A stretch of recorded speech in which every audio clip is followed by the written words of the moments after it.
Hi, hello and welcome to Autotech CB for all biking solutions. நான் தான் S.SYLVESTARCHRISTY.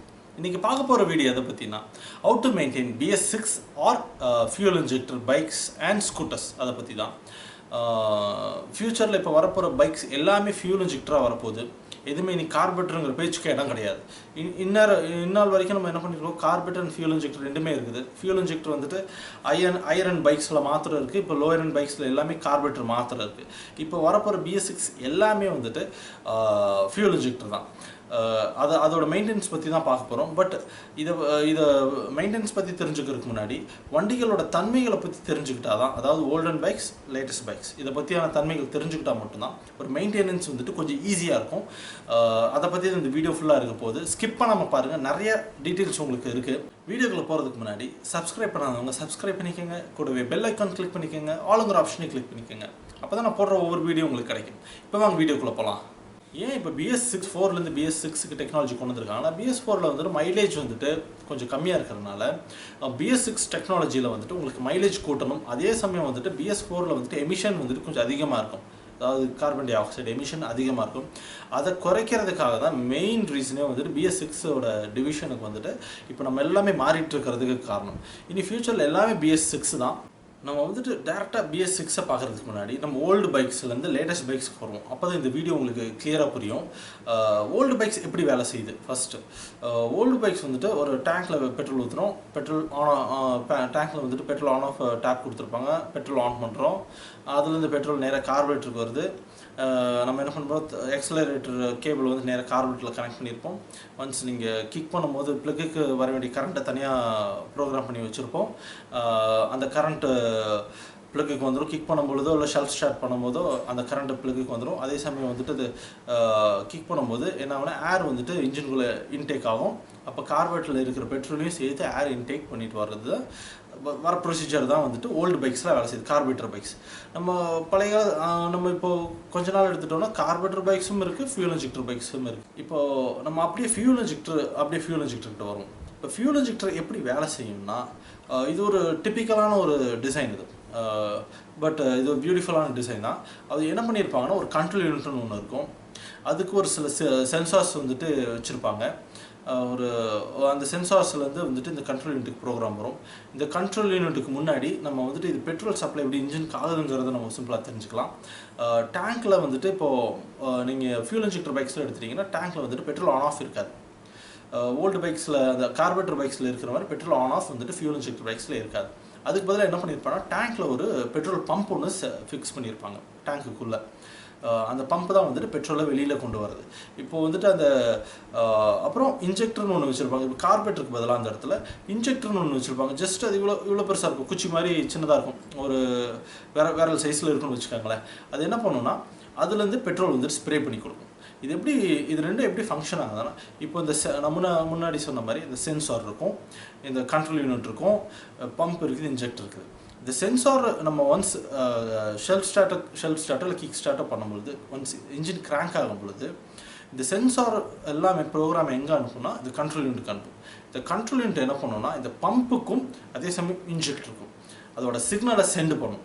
அப்போ என்ன ஆகுனா, உங்களுக்கு இந்த பம்ப் வந்துட்டு பர்ஃபெக்டாக ரன் ஆகும். அதே சமயம் இன்ஜெக்டர் வந்துட்டு என்ன பண்ணோன்னா, பெட்ரோல் அந்த பம்ப்லேருந்து வர பெட்ரோலை வந்துட்டு ஸ்ப்ரே பண்ணி கொடுக்கும். அப்போ என்ன ஆகுனா, இன்ஜின் வந்து கிராங்க் ஆகும்போது அதே கார்பரேட்டரில் என்ன செஞ்சது, ஏர் வந்துட்டு பெட்ரோல் இழுத்துட்டு போச்சு. அதே தான் இங்கேயும் செய்யுது, எந்த வித மாற்றமும் இல்லாமல். ஒன்ஸ் நீங்கள் இன்ஜின் கிராக் பண்ணும்போது அங்கே ஒரு கம்ப்ரெஷன் கிரியேட் ஆகுது, ஏர் உள்ள இன்டேக் ஆகுது. அதே சமயம் இன்ஜெக்டர்லேருந்து பெட்ரோல் ஸ்ப்ரே ஆகுது, அது இன்டேக் எடுத்துகிட்டு போய் ஃபயர் ஆகுது, வண்டி ஸ்டார்ட் ஆகிடும். இதுதான் வந்துட்டு ஒரு கார்பரேட்டருக்கும் ஃபியூல் இன்ஜெக்டருக்கும் உண்டான ஒரு வித்தியாசம். இப்போ நம்ம எதுக்குள்ளே கடந்து போயிட்டுருக்கோம்னா, இப்போ BS4 கம்ப்ளீட் ஆகி இப்போ BS6குள்ளே கடந்து போயிட்டுருக்கோம். பைக்ஸ் அண்ட் ஸ்கூட்டர்ஸ் எல்லாமே வந்துட்டு BS6குள்ளே கடந்து போயிட்டுருக்கோம். BS4ல் வந்துட்டு கார்பரேட்டரும் இருந்துச்சு, அதே சமயம் ஃபியூல் இன்ஜெக்டர் பைக்ஸும் இருந்தது. ஆனால் இப்போ ஒரு BS6ல் ஒன்லி ஃபியூல் இன்ஜெக்டர் மாத்திரம் தான் இருக்க போகுது. ஸ்கூட்டர்ஸ் ஆகட்டும், பைக்ஸ் லோவர் அண்ட் பைக்ஸ்லேருந்து டாப் எண்ட் பைக்ஸ் வரைக்கும் ஃபியூல் இன்ஜெக்டர் மாத்திரம் தான் இருந்தது. முதல்ல டாப் எண்ட் பைக்ஸில் மட்டும்தான் ஃபியூல் இன்ஜெக்டர் இருந்தது. இப்போ வந்துட்டு எல்லா இதுலையுமே கம்ப்ளீட்டாக ஃபியூல் இன்ஜெக்டர்ஸ் மாத்திரம் தான் வரப்போகுது. பட் அதோட மெயின்டெனன்ஸ் வந்துட்டு இன்னும் நிறையா ஜனங்களுக்கு தெரியாது. நிறைய பேர் ஃபியூல் இன்ஜெக்டர் இப்போ ஓட்டிகிட்டு இருக்கலாம். R15, CBR, தென் டாமினர், பல்சர் RS 200, KTM இந்த மாதிரி நிறைய பைக்ஸ் இருக்குது ஃபியூல் இன்ஜெக்டர் பைக்ஸ். இதில் ஓட்டிகிட்டு இருக்கிறவங்களுக்கு ஃபியூல் இன்ஜெக்டர் ஓரளவுக்கு எப்படி மெயின்டைன் பண்ண தெரியும். பட் அந்த வண்டி ஓட்டுறவங்களுக்கே நிறைய பேருக்கு ஃபியூல் இன்ஜெக்டர் எப்படி மெயின்டைன் பண்ணுறதுன்னு தெரியாது. இப்போ தான் மெயின் டாபிக்குள்ளேயே போகிறோம். How to maintain fuel injector bikes. நம்ம ஃபியூல்லேருந்தே ஸ்டார்ட் பண்ணுவோம். இந்த ஃபியூலில் வந்துட்டு முதல்ல வந்துட்டு என்ன கார்பரேட்டர் பைக்ஸில் என்ன இருக்கும், பெட்ரோல் ஆன் ஆஃப் ரிசர்வ் இருக்கும். இப்போ வந்துட்டு ஆனில் வச்சுருந்தா பெட்ரோல் வந்துட்டு லெவலுக்கு மேலே இருக்குது, ரிசர்வ் வந்துட்டு பெட்ரோல் லெவல் கீழே போயிடுச்சு, பெட்ரோல் எப்போ வேணால் ட்ரை ஆகலாம். இதுதான் வந்துட்டு கான்செப்ட். இப்போ ஃபியூல் இன்ஜெக்டர் பைக்கில் வந்துட்டு ஆன் ஆஃப் ரிசர்வ் நம்ம எதுவுமே தெரியாது.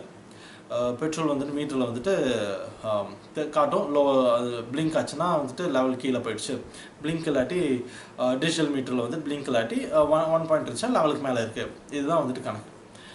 பட் வந்துட்டு இப்போ ஃபியூல் இன்ஜெக்டர் பைக்கில் வந்துட்டு ரிசர்வ் பாயிண்ட்னு எடுத்துகிட்டா ஒவ்வொரு வண்டிக்கு ஒவ்வொரு கேட்டகரி கொடுத்துருப்பாங்க. பட் எந்த ஒரு ஃபியூல் இன்ஜெக்டர் பைக்குக்குமே வந்துட்டு 1.5 லிட்டர்ஸ் வந்துட்டு மினிமம் லெவலாக வந்துட்டு கன்சிடர் பண்ணிக்கோங்க. பிகாஸ் வந்துட்டு அந்த பம்பில் வந்துட்டு எப்போவுமே பெட்ரோல் வந்துட்டு இருந்துகிட்டே இருக்கணும். இல்லாட்டி அந்த பம்ப் என்ன ஆகணும், உங்களுக்கு பம்ப் ஃபெயிலியர் ஆகிறதுக்கு நிறைய வாய்ப்புகள் இருக்குது. நம்ம ஆல்ரெடி வந்துட்டு எஃப்செட் வீடியோலாம் நம்ம சர்வீஸ் வீடியோவில் போட்டிருக்கோம்.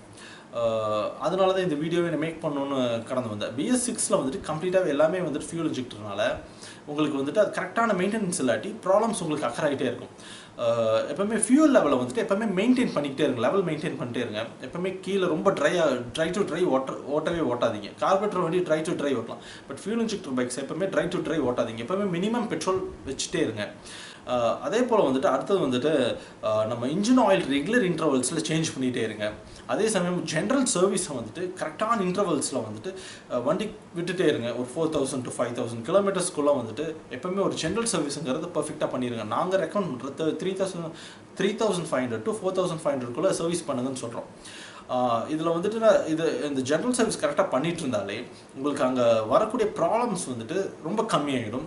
உங்களுக்கு அவ்வளோ சீக்கிரம் எந்தவித மேஜர் ப்ராப்ளம்ஸும் வரதுக்கு வாய்ப்புகள் இல்லை. இந்த லேட்டஸ்ட் வண்டி எல்லாமே ரொம்ப ரொம்ப காம்ப்ளிகேட்டடாக இருக்கிறதுனால நீங்கள் எப்போவுமே வந்துட்டு சர்வீஸுங்கிறத மட்டும் பர்ஃபெக்டாக வச்சுக்கோங்க. இது பண்ணிகிட்டே இருந்தீங்கனாலே போதும், உங்களுக்கு வண்டியில் அவ்வளோ சீக்கிரம் எந்த ப்ராப்ளம்ஸும் வரதுக்கு வாய்ப்புகளே இல்லை. மெயின்டெனன்ஸுங்கிறது ரொம்ப சிம்பிள் தான் ஃப்ரெண்ட்ஸ். பட் இந்த ஃபியூல் இன்ஜெக்டரை பற்றியான ஐடியாஸ் நிறைய பேத்துக்கு கிடையாது. கார்பரேட்டரை பற்றியே நிறைய பேத்துக்கு ஐடியா கிடையாது. அதனால தான் இந்த வீடியோ மேக் பண்ணுறதுக்கான மெயினான மோட்டோ. இந்த வீடியோ ஏதாவது உங்களுக்கு இந்த வீடியோவில் ஏதாவது டவுட் இருந்துச்சுன்னா எனக்கு கண்டிப்பாக கமெண்ட்டில் தெரியப்படுத்துங்களை கால் பண்ணுங்கள். இந்த வீடியோ பிடிச்சிருந்தா கமெண்ட் பண்ணுங்கள், லைக் பண்ணுங்கள், ஷேர் பண்ண மறந்துடாதீங்க. நிறைய பேர் இந்த BS6 பற்றி தெரிஞ்சுக்கிட்டோம். இன்னும் இந்த BS6 பற்றி இன்னும் டீட்டெயிலாக நான் இன்னும் வருங்காலத்தில் நான் பேசுவேன். தேங்க்ஸ் ஃபார் வாட்சிங் friends. Stay tuned for more videos. Bye.